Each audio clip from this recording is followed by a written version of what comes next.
नाज़रीन, ईरान के वज़ीर ख़ारजा सैयद अब्बास इराक़ची ने जौहरी मामले पर ओमान में हुए तेहरान वाशिंगटन मुज़ाकरात के बाद कहा है कि अच्छी शुरुआत थी, हमें जो बातें कहना थी वो अम्मानी फ़रीक के ज़रिए अमेरिका तक मुंतकिल कर दी गई और अमेरिकी बातों को भी ये हमने बहुत गौर से सुना है। मैं हूँ इरफान रैना और आप देख रहे हैं न्यूज़ 18 का सोशल मीडिया प्लेटफॉर्म। वज़ीर ख़ारजा ईरान ने कहा है कि मुज़ाकरात जारी रखने पर इत्तफ़ाक़ हुआ है, ताहम अभी इसका वक्त मुअय्यन नहीं हुआ है। यानी ईरान अमेरिका मुज़ाकरात पर वसी आलमी रद्द-ए-अमल भी सामने आए।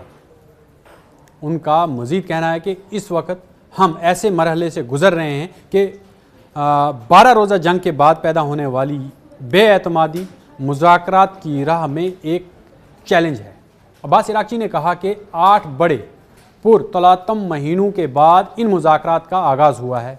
वज़ीर ख़ारजा ईरान ने कौमी न्यूज़ चैनल के साथ गुफ्तगू करते हुए कहा कि अभी कुछ भी हतमी बात करना कबल अज़ वक्त होगा, लेकिन अगर मुज़ाकरात का सिलसिला इसी शक्ल में आगे बढ़ता है तो एक मोरद इत्तफ़ाक़ फ्रेमवर्क पहुँच सकता है, यानी कि एक मुज़ाकरात जो है किसी पाए तकमील पर पहुँच सकते हैं। आज के मुज़ाकरात के इख्तिताम पर यानी जो उन्होंने कहा कि हमारे जो मुज़ाकरात हैं जो अभी इख्तिताम हुए हैं उसके मुताबिक ईरान की जो वज़ारत ख़ारजा है उसके तर्जुमान ने एक एक्स पोस्ट में लिखा कि मस्कत में ईरान अमेरिका मुज़ाकरात फ़रीक़ीन की जानिब से मुज़ाकरात जारी रखने पर इत्तफ़ाक़ के साथ ख़त्म हुए हैं। दोनों फ़रीक़ अपने अपने दारुल हुकूमत लौटने के बाद यानी कि वो लौट जाएंगे, उसके बाद मुज़ाकरात के बारे में सलाह मशवरे के बाद फ़ैसला करेंगे। ओमान में होने वाले ईरान अमेरिकी मुज़ाकरात पर आलमी रद्द-ए-अमल भी सामने आ रहा है। अब चीन के तर्जुमान वज़ारत ख़ारजा लिन जियान ने एक प्रेस कॉन्फ्रेंस में ईरान अमेरिकी जौहरी मुज़ाकरात के बारे में एक सवाल के जवाब में कहा कि चीन हमेशा उन मसाइल पर तमाम फ़रीक़ीन के साथ राब्ते में रहा है और हमें उम्मीद है कि दोनों फ़रीक़ बातचीत के ज़रिए अपने इख्तिलाफ़ात हल करेंगे और खित्ते में अमन व इस्तेहकाम को बरकरार रखने के लिए मिलकर काम करेंगे। यूरोपीय यूनियन के तर्जुमान ने इस बातचीत पर जोर दिया कि सफारतकारी और मुज़ाकरात यही जो है ईरान की जौहरी मसले का पायदार हल तलाश करने का वाहिद रास्ता है। अनीता हाइपर ने कहा कि हमें बैनुल-अक़वामी जौहरी तवानाई एजेंसी और अक़वाम मुत्तहिदा की सलामती कौंसिल जैसे आलमी फोरम्स को ये पैगाम पहुँचा रहे हैं कि यूरोपीय यूनियन अब भी यकीन रखती है कि सफारतकारी और मुज़ाकरात ही ईरान के जौहरी मसले का पायदार हल तलाश करने का वाहिद रास्ता है। सऊदी अरब के वज़ीर ख़ारजा फैसल बिन फरहान ने कहा कि रियाद को उम्मीद है कि अमेरिका और इस्लामी जमहूरिया ईरान के दरमियान बहरान की सफारती ज़राए से इस तरह हल किया जाएगा जिससे इलाकाई इस्तेहकाम और अमन को फ़रोग मिलेगा। मिस्री वज़ारत ख़ारजा ने तेहरान और वाशिंगटन के दरमियान मुज़ाकरात का खैर मकदम करते हुए इस बात पर जोर दिया कि ईरान के जौहरी मसले का कोई फ़ौजी हल नहीं है और इससे निमटने का वाहिद रास्ता बातचीत और मुज़ाकरात ही हैं जिनमें फ़रीक़ीन और इलाके की मुफाद को मद्देनज़र रखें। वहीं अज़रबाईजान के सदर ने भी ईरान के वज़ीर दिफ़ा से मुलाकात में इलाके की सलामती की सूरत हाल के बारे में तशवीश का इजहार किया और इस बात पर जोर दिया कि वो दोस्ताना और बरादराना ताल्लुकात के दायरे में किसी भी खतरे को इस्लामी जमहूरिया ईरान के लिए पैदा होने वाले किसी भी खतरे को रोकें और जमहूरिया ईरान के लिए इस्लामी जमहूरिया ईरान के लिए पैदा ना होने दें किसी खतरे को। वाज़ेह है कि इससे कबल पाकिस्तान, तुर्किया, कतर और रूस समेत मुख्तलिफ ममालिक ईरान अमेरिका तनाज़े पर पुरअमन और सफारती हल जो है उस पर जो हमेशा जो है वो ज़ोर दे चुके हैं। उन्होंने हमेशा कहा है कि सफारतकार ही एक ऐसा रास्ता है जिससे जंगों को रोका जा सकता है।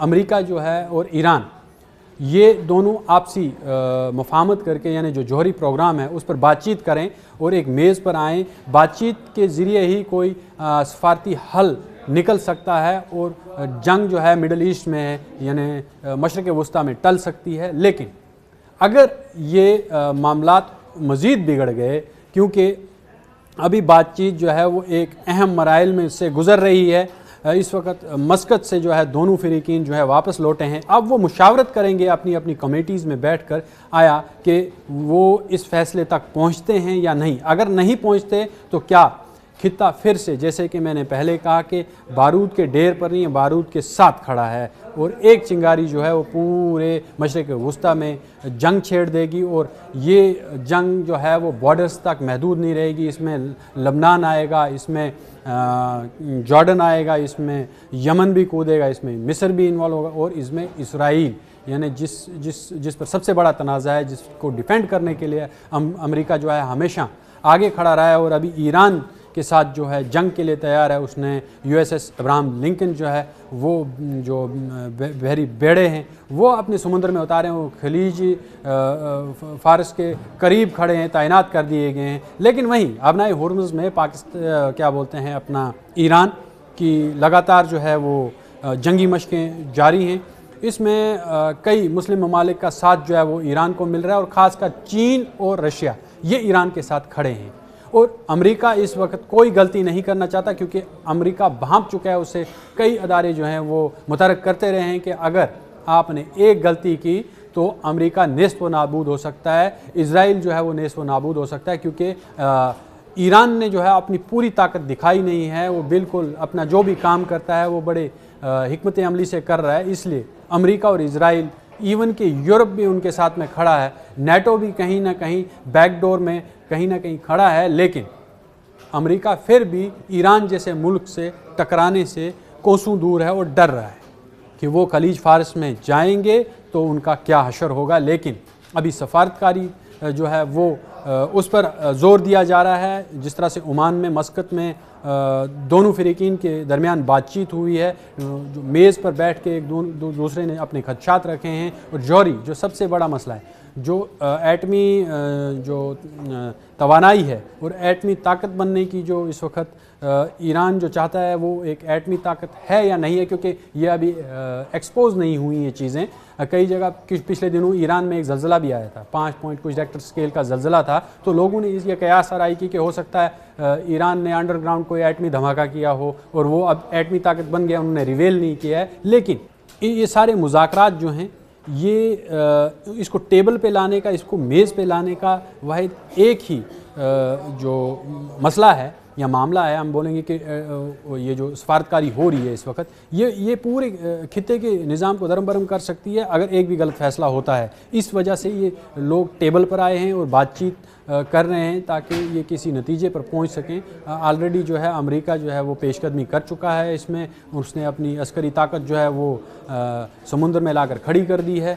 लेकिन वहीं ईरान भी पूरी तरह से तैयार है और उसके सबसे बड़ा खतरा जो है, सबसे आसपास के जो ममालिक हैं वो घबराए हुए हैं। अगर ईरान और अमेरिका की जंग होती है, ना सऊदी अरब सेफ़ रहेगा, ना जॉर्डन सेफ़ रहेगा, ना मिस्र सेफ़ रहेगा, ना सीरिया सेफ़ रहेगा, ना ही वहाँ पर लबनान सेफ़ रहेगा। क्योंकि ऑलरेडी जो है ईरान के पास में जो है वो उसकी प्रॉक्सीज़ मौजूद हैं, हिजबुल्लाह मौजूद है, अमरीकी अड्डे सेफ़ नहीं रहेंगे। और कहीं ना कहीं रशिया और चाइना जो है वो ईरान को मदद देते हुए नज़र आएंगे और अमेरिका के लिए यहाँ पर एक बड़ी हार का सबब बन सकती है। इसलिए सफारतकारी अब ज़रूरी है। यूरोप भी चाहता है कि सफारतकारी हो और यहाँ पर जिस तरह से अब आलमी ताकतें जो हैं वो इसका खैर मकदम कर रही हैं कि दोनों जो फरीकीन हैं इस वक्त वो सफारतकारी के ज़रिए इस मसले का हल करना चाह रही हैं और दोनों ने आपस में बातचीत की है और वापस लौटे हैं। अब देखना है कि क्या ये जो दोनों ममालिक के बीच में, चाहे अमेरिका और ईरान के बीच में